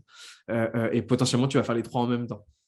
Mais là-dessus, pour l'instant, on n'est pas encore sur la stratégie opérationnelle, on est véritablement sur la stratégie d'impact, enfin la visualisation du changement. Donc, deuxième exemple, et j'essaie de tracer un peu, suite de l'exemple, pardon, j'essaie de tracer un peu. Est-ce que je peux juste poser une question quand même? Oui. C'est par rapport à l'activité, parce qu'on parle de résultats, mais c'est les résultats par rapport à des activités précises quand même. Non, là, c'est le résultat du système. Ce n'est pas le résultat de ton activité en tant qu'entrepreneur. C'est-à-dire que le système, il faut prendre le résultat au sens de ce qui est produit par le système. C'est ce qui ressort du fonctionnement de ce système-là. Toi, à l'intérieur de ce truc-là, pour l'instant, on ne te demande pas d'avoir ton projet. Pour l'instant, on te demande de regarder le système tel qu'il existe et ton projet va avoir un objectif d'influence de ce système-là. Le système, c'est le statu quo, c'est ce qui existe en fait. C'est ça, c'est pas le système idéal. Okay. Le système idéal, on y vient. Justement. Et en fait, donc, tu as système statu quo, c'est comme ça que j'arrive quand je débarque quand je l'analyse. Derrière, il y a le système idéal, c'est ce à quoi j'aimerais que la société arrive. Et ton activité, ton projet, ça va être qu'est-ce que moi je fais pour qu'on passe du système en statu quo au système idéal.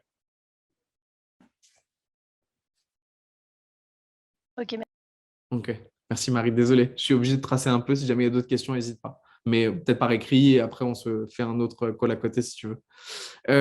Donc, le système idéal vu par la cloche, c'est donc les ressources. Ce qui a modifié dans ce système-là, c'est ce qui est en jaune.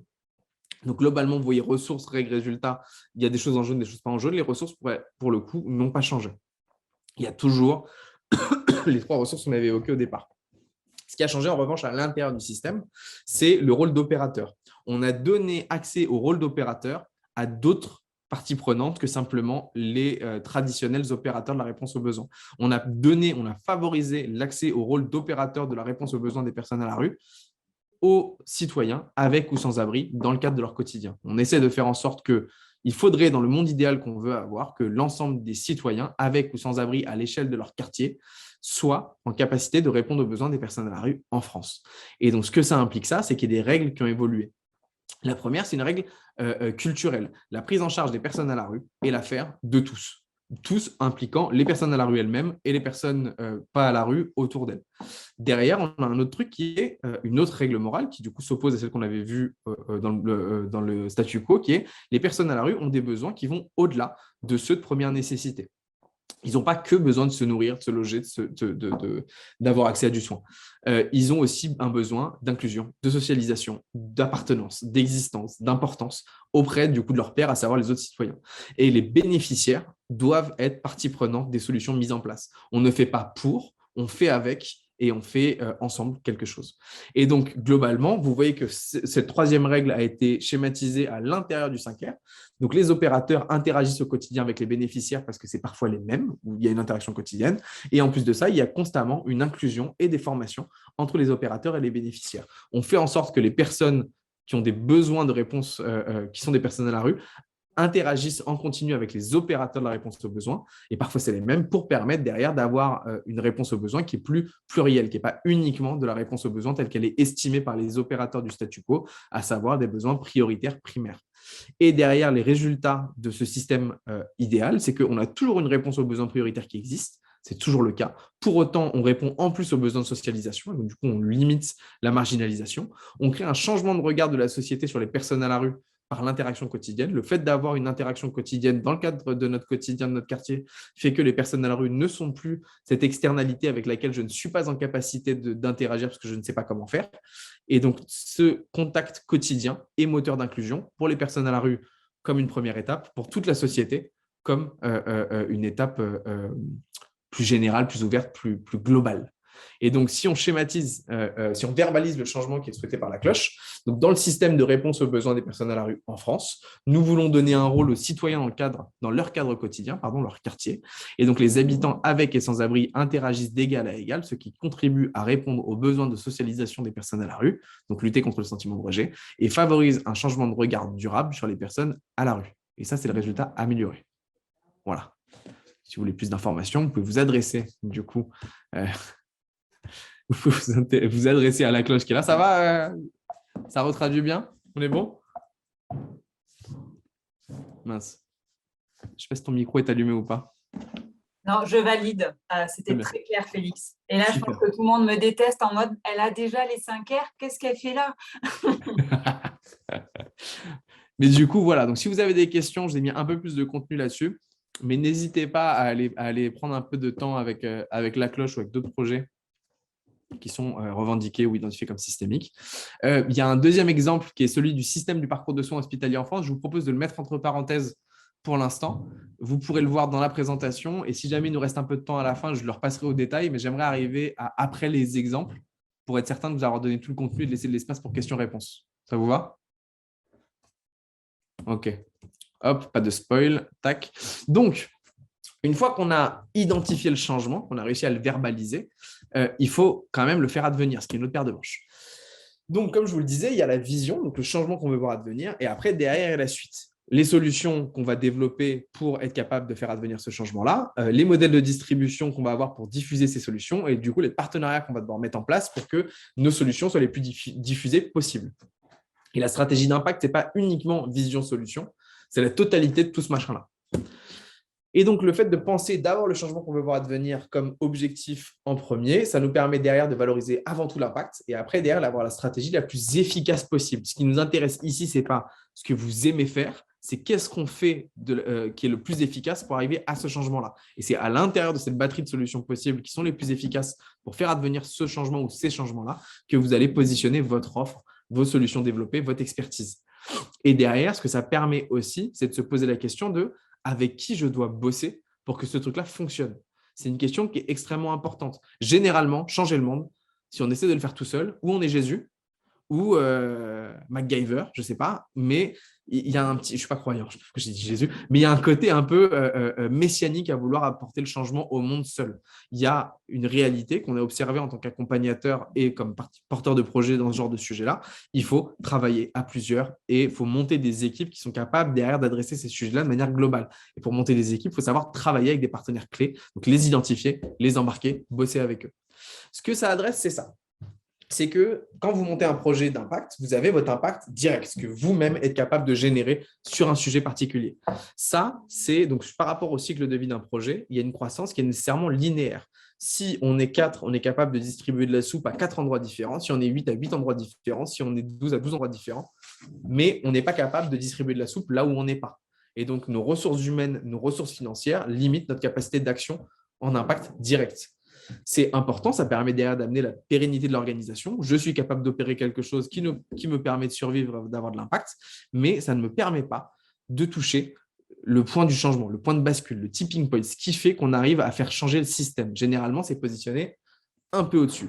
Du coup, il faut qu'on fasse appel à ce qu'on appelle de l'impact indirect, c'est-à-dire faire en sorte qu'il y ait d'autres gens qui trouvent ça génial de faire ce qu'on fait et qu'ils le fassent avec ou à notre place.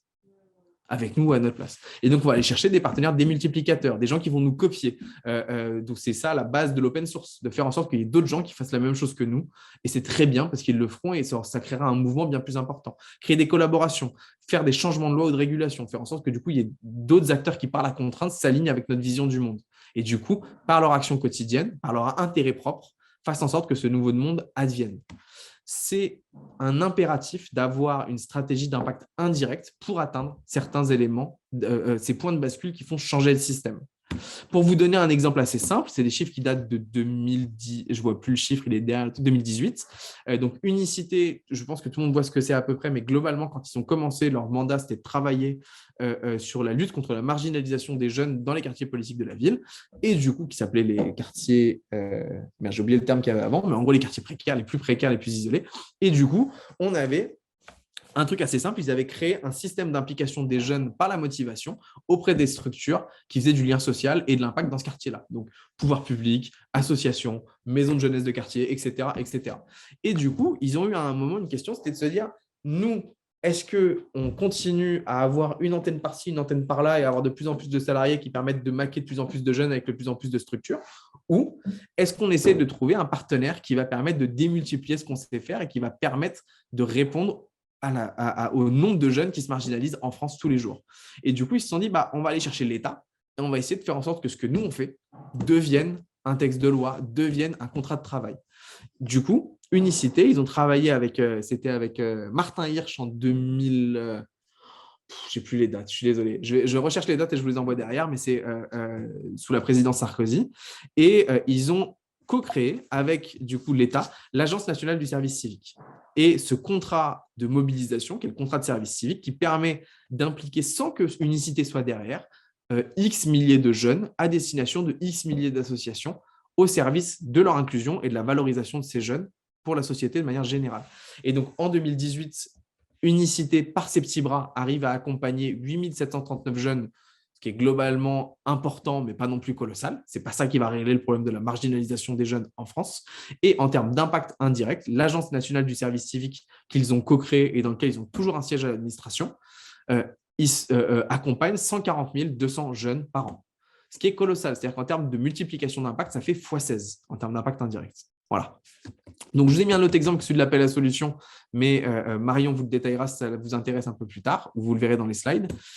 Il y a dans les stratégies d'impact indirect que j'ai identifiées avec Ashoka en accompagnement des projets, il y en a à peu près 5 grandes natures qui peuvent vous inspirer. Il y en a potentiellement plein d'autres qu'on n'a pas vues, mais de celles qu'on arrive à agglomérer, ça ressemble à ça. Changer des dynamiques de marché. Faire en sorte qu'il y ait une nouvelle façon économiquement de procéder sur un marché et que du coup, l'ensemble du marché s'aligne. Faire en sorte qu'il y ait de la production d'énergie citoyenne et propre, ça fait basculer EDF et un certain nombre d'autres opérateurs dans la façon de réfléchir à la production et la distribution d'énergie. En direct des éleveurs, c'est une scope qui retravaille et qui permet du coup à des producteurs laitiers de se monter en coopérative et eux-mêmes de collecter, transformer et distribuer leur lait directement sans passer par des intermédiaires. Ça re-questionne tout le système de marché de production-distribution du lait. C'est une façon de changer un système. Changer des lois ou des normes, faire en sorte qu'il y ait une nouvelle loi qui interdise ou qui encourage certaines pratiques, certains aspects, c'est une façon de faire changer un système aussi. Je vous ai parlé d'Unicité avec la création du service civique. Bloom, ils ont fait des moratoires et des pétitions au niveau de l'Union européenne pour faire en sorte que certaines pratiques de pêche soient interdites. La pêche ratissage en eau profonde, vous aviez dû l'avoir passé il y a quelques années quand il y a eu la pétition, je crois que c'était 2015, et c'était Pénélope Bagieux qui avait fait du coup la BD explicative du coup du ratissage en eau profonde. C'est une façon de changer un système, de faire en sorte qu'à un niveau législatif, ce soit interdit ou encouragé de certaines pratiques pour les promouvoir ou les limiter. L'inclusion de groupes marginalisés, faire en sorte que les personnes les plus discriminées par le problème social deviennent acteurs de la solution. C'est une façon de faire. Je vous ai parlé de La Cloche, qui est un très bon exemple. Urban Refugees en est un autre. C'est une asso qui met en évidence que la majorité des publics réfugiés ne sont pas dans les camps, mais sont dans les villes, parce qu'ils ont migré dans le pays d'à côté, ils essaient de se réinclure dans la ville en question et de recréer une activité, et que du coup, l'ensemble du budget qui est associé à la réponse aux problèmes de migration sont fléchés vers les camps. Et c'est un gros problème, parce que du coup, 70% des personnes qui devraient en bénéficier ne peuvent géographiquement pas en bénéficier. Et donc, Urban Refugees travaille beaucoup sur le fait de faire monter en compétence des assos de réfugiés dans des zones urbaines pour que ce soit eux qui tchatchent directement avec les bailleurs de développement ou avec les acteurs de la solidarité pour faire redescendre l'aide à destination des réfugiés en zone urbaine. Construire des ponts entre le secteur social et le secteur business, c'est un autre gros sujet. Faire en sorte de créer des réponses par le marché, par l'offre de l'entreprise sur une problématique spécifique. Typiquement, Crésus travaille pour la lutte contre le surendettement et ils ont co-créé des offres avec la Banque Postale pour créer des offres bancaires à destination des publics surendettés ou en risque de surendettement pour du coup éviter que ces gens tombent trop loin dans le surendettement et rendre ça intéressant financièrement pour la Banque Postale. Donc du coup, la Banque Postale seule porte ces offres-là, lutte contre le surendettement, alors qu'avant, ils ne l'adressaient pas du tout, mais avec des intérêts commerciaux derrière. Et enfin, multiplier le nombre de participants à la solution. Vous connaissez forcément Make Sense, qui a été dans les premiers à distribuer ces formats pour faire en sorte que son mandat soit pris en charge par tous les citoyens qui avaient envie de se bouger un peu. Coexister, c'est la même chose. Il travaille sur la coexistence active des jeunes, et donc de faire en sorte que des jeunes de convictions différentes apprennent à travailler ensemble, et parce qu'ils apprennent à travailler ensemble, apprennent la différence entre croire et penser, et derrière apprennent à coexister ensemble, faire de la coexistence active, et que ces jeunes-là derrière font des interventions dans des lycées, les collèges, les prisons partout en France pour démocratiser ce qu'ils ont appris de coexistence active et partagée. Voilà. Pour aller plus loin, je vous ai mis des articles, je vous ai mis des vidéos, je vous ai aussi mis un listing des entrepreneurs qui sont identifiés comme systémiques en France. Donc, du coup, vous avez les fellows Ashoka et vous avez les lauréats de l'appel à solutions. Et en termes d'accompagnement, il y en a deux. Il y a le fellowship Ashoka, mais qui est une sacrée paire de manches à avoir. Et il y a l'appel à solutions, qui est du coup un dispositif. Mais je vous laisse, si vous voulez vous intéresser à l'appel à solutions, à contacter une des parties prenantes dans votre région pour avoir plus de renseignements. Voilà. Désolé, j'ai été un peu plus long que prévu. Merci. Et juste avant de passer à des petites questions, on va vous faire passer un petit questionnaire pour vous demander votre avis. Est-ce que Anne-Marie, tu voulais le faire passer dans le chat? Donc comme ça, vous pouvez vous l'ouvrir en parallèle et on peut finir les questions jusqu'à 14 heures aussi. Et donc, n'hésitez pas à poser des questions. Je sais que c'est très dense. Il y a beaucoup de choses d'un coup là, mais voilà, n'hésitez pas. On a encore 10 minutes là, un peu plus.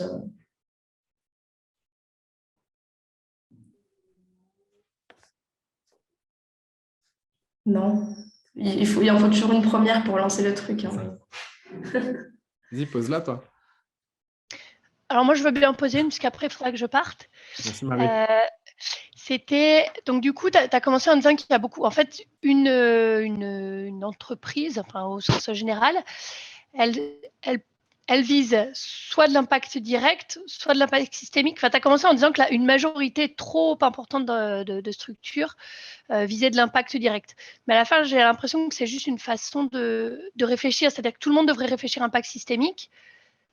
Et il y en a qui apportent principalement enfin, je sais pas trop comment. Tu prenais l'exemple du SAMU social qui était là pour répondre pour avoir un impact direct uniquement. C'est un peu plus, tu as raison, c'est un peu plus complexe que ça. Ce que j'essaie de dire derrière ça, moi, c'est une observation à la fois de mecs qui va chercher de l'argent sur des projets systémiques et à la fois d'accompagnateurs de projets systémiques qui, du coup, souvent sont obligés de travestir leur vision systémique pour correspondre à des critères de financement de financeurs. Pour le dire peut-être un peu plus simplement, on est, je crois, donc ça c'est une part d'interprétation, un peu trop soumis à une logique libérale dans notre secteur qui ne devrait pas forcément en répondre. C'est-à-dire qu'aujourd'hui, on nous confronte à des grilles d'analyse qui sont des grilles d'analyse du monde économique, lucratif, privé, qui va valoriser le retour sur investissement, ce que tu es capable de prouver que tu as fait, ce que tu as réussi à mettre en évidence par du storytelling, etc., etc. Et que du coup, les éléments qui sont des facteurs de succès des projets d'entrepreneuriat social en France aujourd'hui sont généralement des facteurs ou de visibilité ou de modèles économiques vertueux ou je sais pas moi, d'efficience opérationnelle, qui sont des critères qui sont évalués généralement avec les mêmes logiques que des logiques d'entreprise. Et du coup, on te demande de prouver ce que tu fais. Et typiquement, sur des stratégies qui visent à changer des mentalités, on se retrouve à, tu vois, typiquement, je sais pas moi, le nombre de fois où j'ai fait des rendez-vous sur des questions avec la cloche, où en gros, tu viens en disant, alors nous, on essaie de te faire changer la façon dont la société perçoit les personnes à la rue. Et d'ailleurs, on dit, oui, mais vous touchez combien de personnes à la rue, du coup, par an avec votre modèle? Et toi, tu es là, tu dis, bah, alors, on a de l'impact direct qu'on est capable de vous verbaliser. On a fait une étude d'impact direct pour correspondre à ces critères-là, mais c'est vraiment pas le fond du sujet. Sauf que si tu commences à passer 1 heure et demie à expliquer le fond du sujet à un financeur, lui, ça ne l'intéresse pas à 2 niveaux. La première, parce qu'il n'est pas capable forcément de se positionner là-dessus et de te comparer avec d'autres projets, et que ça amène une réflexion extrêmement complexe. Et la deuxième, c'est parce que sa grille d'analyse et d'évaluation du succès ne va pas nécessairement être tournée sur du changement de société à 10 ans ou du changement de mentalité à 10 ans. Et donc, du coup, tu te retrouves à modérer ta vision systémique pour mettre en évidence ton impact direct et du coup à financer tes stratégies systémiques, donc celles qui sont potentiellement, tu vois, typiquement la cloche, produit du contenu podcast, vidéo à destination du coup de l'ensemble de la société pour faire évoluer la façon dont on perçoit les personnes à la rue. Ce changement de mentalité, de perception des personnes à la rue, il n'y a personne qui a envie de financer les podcasts de la cloche. Parce que ça n'apporte pas beaucoup de choses sur une brochure pour un financeur, quoi. En fait, c'est du court terme, long terme, en fait. Ça se presque... Tu peux le mettre comme ça, ouais. Mais ça amène aussi complexe simple, en dehors de court terme, long terme. Ouais. Il y a aussi ce truc de, tu vois, typiquement, je sais pas moi, Mosaïque RH, avec lequel j'ai pas mal bossé, ils ont longtemps placé des gens en tant pour favoriser la diversité à l'intérieur du monde du travail. Et on s'est rendu compte avec le temps qu'avec ça, tu changeais pas spécifiquement la mentalité des recruteurs. Tu faisais juste passe-plat pour faire en sorte que d'autres personnes correspondent aux critères des recruteurs, même s'ils venaient de la diversité. Et donc, dans la façon dont ils sont repositionnés Mosaïque, ils essayent maintenant de travailler vachement au changement de mentalité, au changement de regard des recruteurs pour qu'ils recrutent à la compétence sans pour autant recruter le profil et donc du coup qu'ils soient beaucoup plus sur du recrutement inclusif. Voilà. Je ne sais pas si c'est plus clair dit comme ça. Ouais, complètement. Okay, merci. J'ai vu qu'il y avait des questions. Il y a Marianne qui rebondissait. Tu veux dire que les changements plus politiques ont du mal à être financés et qu'il faut toujours présenter un impact direct plus classique? Je pense, ça dépend si on met politique au sens sociétal du terme et que derrière toute chose est politique. C'est un peu un truc assez facile à dire comme ça. Je pense que le changement de société, de manière générale, et le changement de mentalité implique une approche beaucoup plus vaste des sujets et des projets et du coup une difficulté à se dire que c'est faisable. Et que du coup, quelqu'un qui va mettre 100 000 euros, 50 000 euros, 15 000 euros dans votre projet, il a envie de se dire que ce qu'il a donné comme argent contribue à quelque chose. Et si ce quelque chose est extrêmement macro, il a l'impression de diluer sa capacité d'action dans quelque chose de gigantesque. Donc, je pense qu'à cause de ça, c'est beaucoup plus difficile à financer. Et je pense qu'il y a un autre effet, c'est que, étant donné qu'il y a, et ça, je pense qu'il faut le dire de manière assez franche, il n'y a pas assez d'argent pour tout ce qu'on fait. Je pense qu'il n'y a pas assez de financement pour l'ensemble du besoin social et environnemental auquel la société civile s'adresse aujourd'hui. Et du coup, on est constamment mis en concurrence sur ces financements-là. Et donc, on bataille, vous, moi, le projet d'à côté, sur les mêmes poches de financement et on nous compare les uns avec les autres pour nous financer alors que potentiellement, il faudrait tous nous financer. Et du coup, de par cette mise en concurrence, on se retrouve à se présenter de plus en plus par rapport à des critères qui satisfont les financeurs, beaucoup plus que sur des critères d'impact et de globalité holistique de l'impact. Et donc, quand on va aller pitcher, je sais pas moi, on reprend la cloche si vous voulez, on va aller pitcher la cloche à un financeur, il dit « Ah ouais, mais pour le même prix, Entourage, ils font pas ça. » Ou pour le même prix, je sais pas, le SAMU social, ils font pas ça. Et en fait, on se retrouve à se batailler sur le nombre de bénéficiaires et donc notre impact direct et pas sur ce qu'on essaye de faire évoluer dans la société de manière globale. Voilà. Et donc, je pense que l'impact direct a la facilité de rassurer parce qu'il est modélisable, identifiable et on est capable de dire « j'ai fait A, donc je suis capable de dire qu'on a la responsabilité de B, C et D ».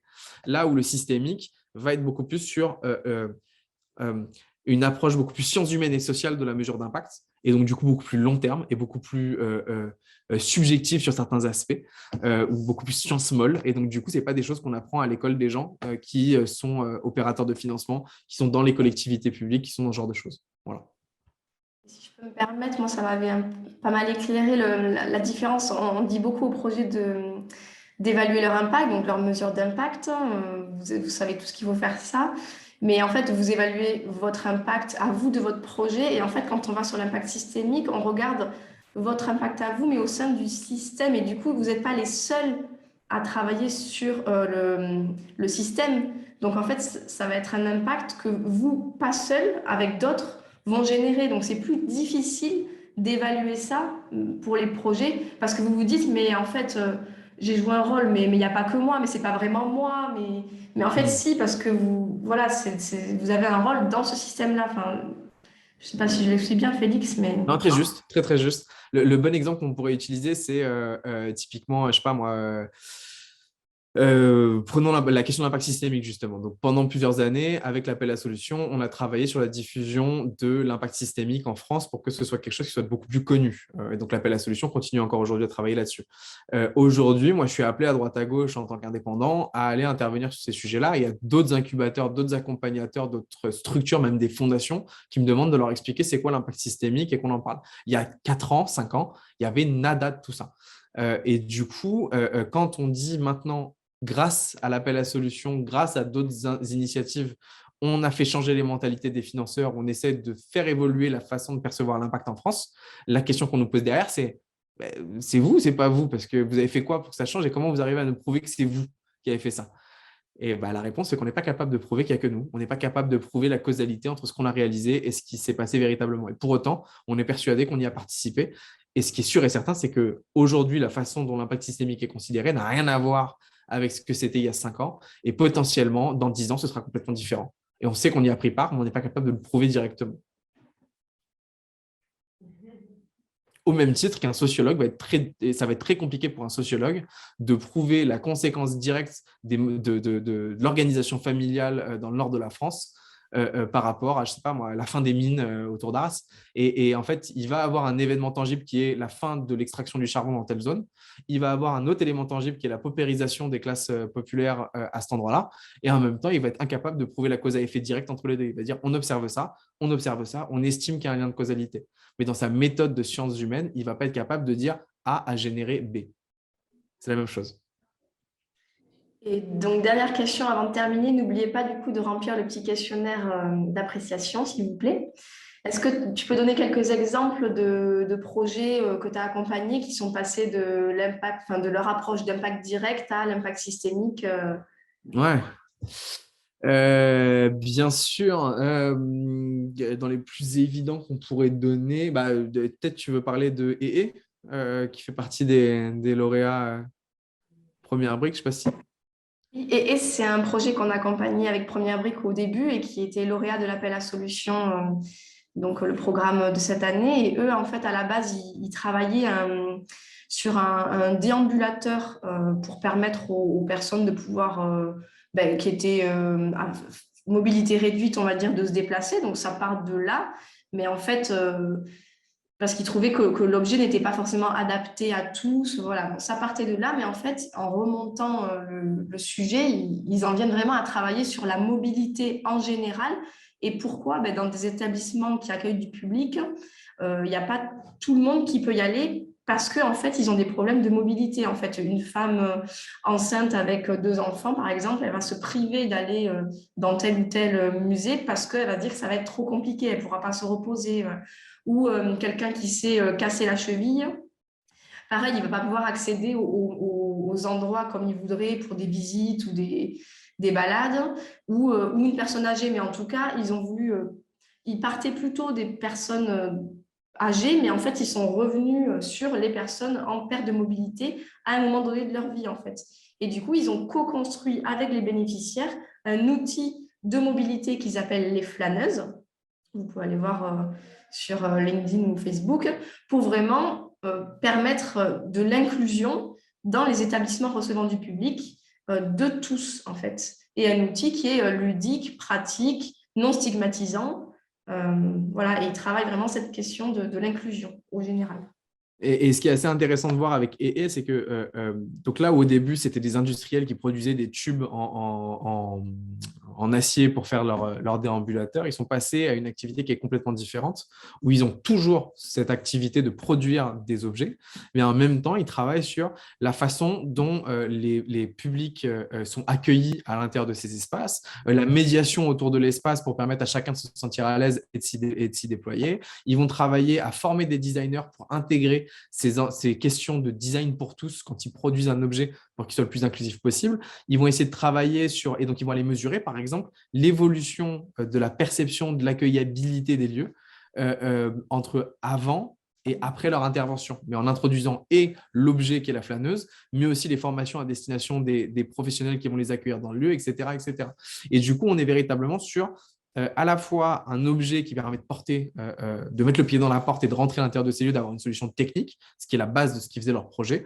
Et ils sont passés à un projet qui a un objectif de changement de mentalité des lieux accueillants du public pour qu'ils soient les plus inclusifs possibles par cet objet de néomobilité, mais pas que.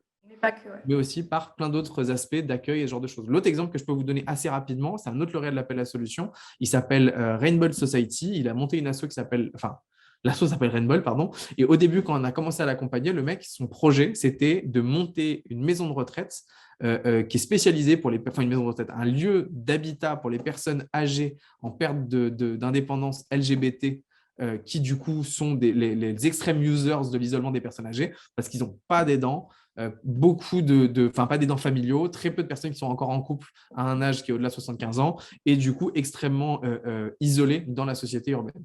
Et donc l'idée, c'était d'arriver à créer un espace dans lequel ces personnes âgées étaient capables de co-designer le lieu, vivre ensemble à l'intérieur de ça et créer et que ça devienne un hub de service à destination de toutes les personnes âgées du quartier, pas que LGBT. Et ça a été le projet de départ, sauf que c'est un projet avec un investissement foncier colossal. Pour monter une maison de la diversité, qui est dans ce projet-là, il faut à minima 4 millions, ce qui est quand même pas sous le sabot d'un cheval qu'on le trouve tous les jours, quoi.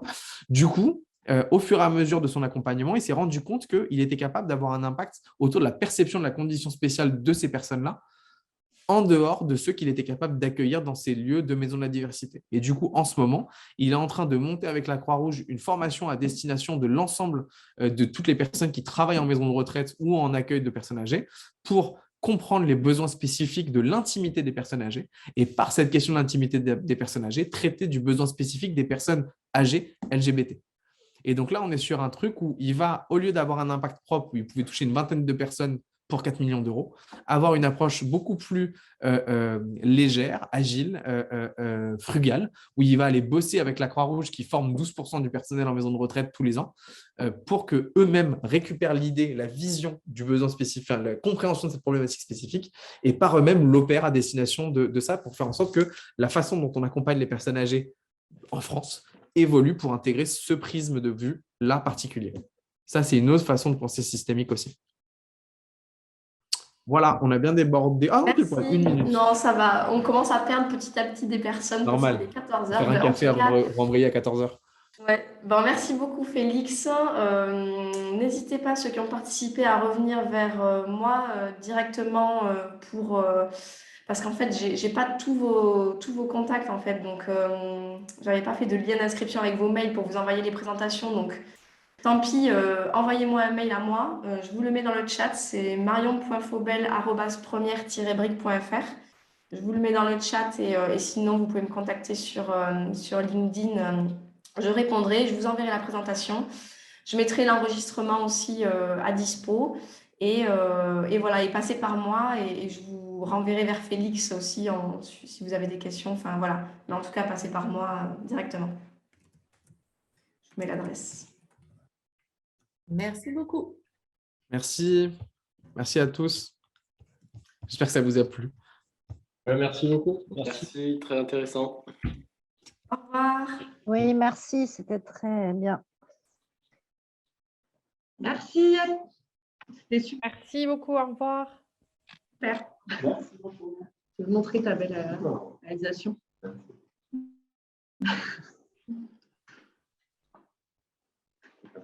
Marion, on pourra, nous, si tu veux faire un montage et rediffuser aussi la vidéo. vous